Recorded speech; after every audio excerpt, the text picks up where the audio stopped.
Hi everyone, this is me, Morgan Birch, reporting for Kids First, age 11 and 3/4, and I'm so excited because we're going to be seeing the last film of the festival tonight. And then it's off to the awards ceremony. I'm super excited. It's called Last Man's Club. It's going to be fantastic. It's a really great film because it's relevant to 9/11 right now because it's today. And this is supposed to be about a bunch of World War II veterans who all decide to come back together and have a great time and have one last fun adventure.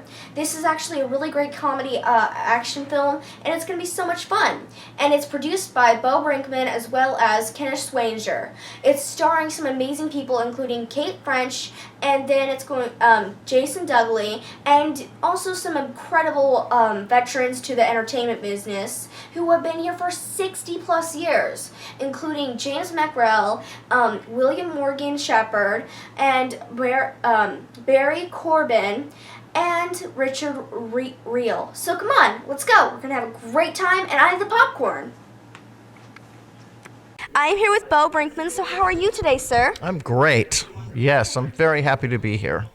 This has got to be amazing because this is actually very cool because you're making films about veterans, and that's actually very important to this age because a lot of people don't really think about war or anything. They're all like, it's happening, whatever, we're not going to be harmed by it. And especially like they get wounded. Yes, they get wounded a lot.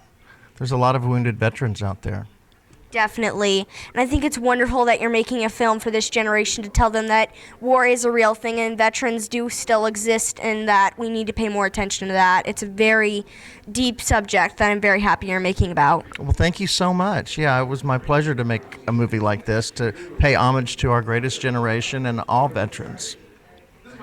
So, what was one of your favorite parts about being able to film this film? I think, well, my favorite part was going to the old graveyard and where the old planes were and out in the desert. That was really fun to shoot, and it was beautiful out there, you know. It looked so much fun. You get to look at planes all day. I mean, that's every boy's dream, really. Yeah, man, it was fun. All the actors loved it too. That was a lot of fun shooting that. Now, did they actually take off the plane, or did you guys have stuntmen for that, or how did that work? Oh, in the airplane, we shot it on a soundstage, and where they didn't fly, and then we used CGI in the windows like they were flying. Oh, that's smart. So they just had to press a couple of buttons and be like, "We know what we're doing." Right. We made them look like they knew what they were doing, and then we had real pilots to pilot the plane and taxi the plane. No way. Way. That is gotta be awesome. I'd be so jealous. Oh, it was so much fun working on the B-17. It's one of the best World War II airplanes that flew at that time. It was really cool. Yeah, that looks just simply amazing. We mainly filmed it in Texas, but we also shot it in Washington, D.C., as you saw the Lincoln Memorial and also the Vietnam Memorial. And then we shot also in Arizona and Virginia. Oh, wow. So that's pretty much as many places as you guys went in the film, but just shot differently. Yeah, exactly, yeah. Well, that's actually a very smart idea because people do also know about those monuments, so I think it was great that you added that into this film and made it even more traditional. Yeah, I wanted to pay homage to also the Vietnam vets by going to the wall, and then the Lincoln Memorial is so iconic. It's just such a beautiful monument. Really. Thank you so much, sir. It's a pleasure meeting you. Yes, Thank you. Thank you. It's such an inspiring film. Thank you so much. I'll remember that name for sure. Yep. I'm here with Morgan Shepard. So how are you today, sir? I'm a little tired. Well, you did an amazing job playing one of the veterans in this film, and you're kind of cranky and old, but you know what? You still have a heart of gold, and... Well, he's got their weaknesses, and he's got them as well, you see. He's human. He's a human being. I like him, actually. I quite like him. He was very funny. He was funny in the film. Yeah, he was, yeah. So I play normally guys who aren't funny, who are a bit scary. Ooh. Oh, yes. Now you creeped me out. I can do that. I've done that before. Nice. It makes a nice change. It really does. It's nice. It's much more difficult. You realize that it's much more difficult to play people nice. Then it is evil, really? That's so easy. All you got to do is start going, it's whatever. Yeah, and then it just makes you cringe. But with nice people, with good people, it's how do you make them interesting? How do you not bore the audience? Oh, that makes a lot of sense. Absolutely. Yeah, that's why I loved getting a role like that for a change. But he had enough trouble and problems. He had a lot. Well, I love that. I enjoyed that part of it. That gave me a bit of sand between the toes. You know what I mean? Yeah, so that you could work with it and make the character interesting and have people like him. Good, you got it. Well done. So what started you in this business? Lots of things. I just wanted to jump on the TV screen, really. Oh, you want to be a star, do you? I do. I want to jump in and have my own adventures. Be the next Barbara Walters if I try. Yeah. Oh, where are you from, by the way? You sound like you have a British accent. It's close. I had an Irish accent when I was young. Then I had a 30-year. I lived in England for 30 years, so I got it. Oh. Now I've got a California accent. You have like a really odd mix, but it sounds really nice. Oh, it's nice being. No, you need odd mixes to be a good actor. Definitely. And how long have you been an actor for? Because it seems like you've been no actor for a long time, but 60 years. What? Oh my God, I would have never guessed that long. You don't even look 60. You look like you're 40. 84. You look like you're 40. 84.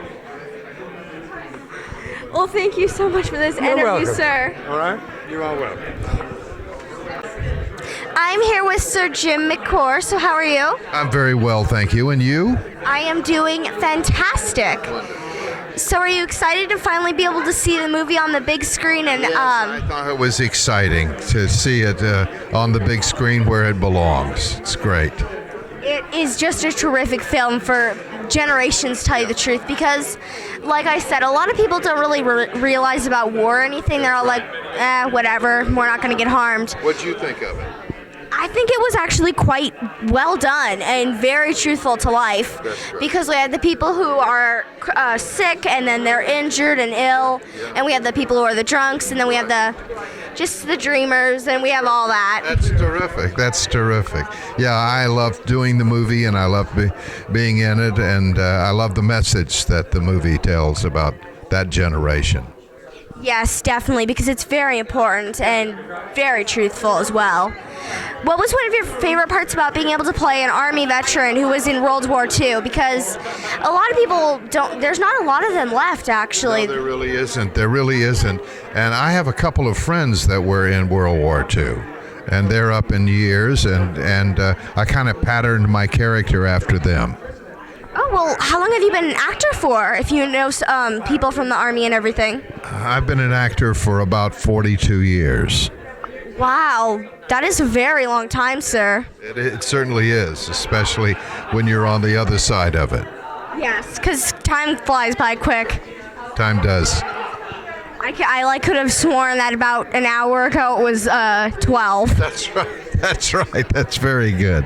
And it's just because you get older and your brain's just like thinking about a million thoughts and the world passes you by. Well, I enjoyed talking to you and being with you, and you're a marvelous young woman. Why, thank you, sir. You're making me blush. Oh, my. Well, thank you. So much. Okay. It was just spectacular to interview you. I'm here with Richard Reely. So how are you today, sir? I'm doing wonderfully. How about yourself?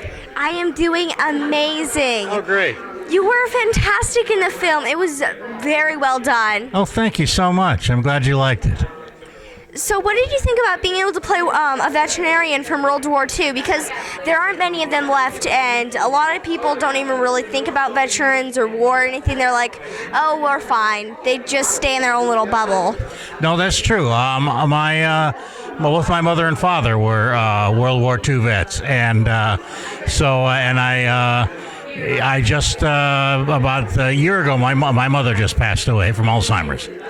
Oh my gosh, I'm so sorry, sir. Yes, that's all right. Well, at least you had something with her, your character. Yes, it was great. I got to spend a lot of time with her, and then I was able to recall what my experience was with her for the movie. That's really wonderful, and that is so sweet and heartfelt as well. So, what was one of your favorite scenes to shoot in the film? Because there's so many great ones, like the plane ride and all those. So, which one was your favorite?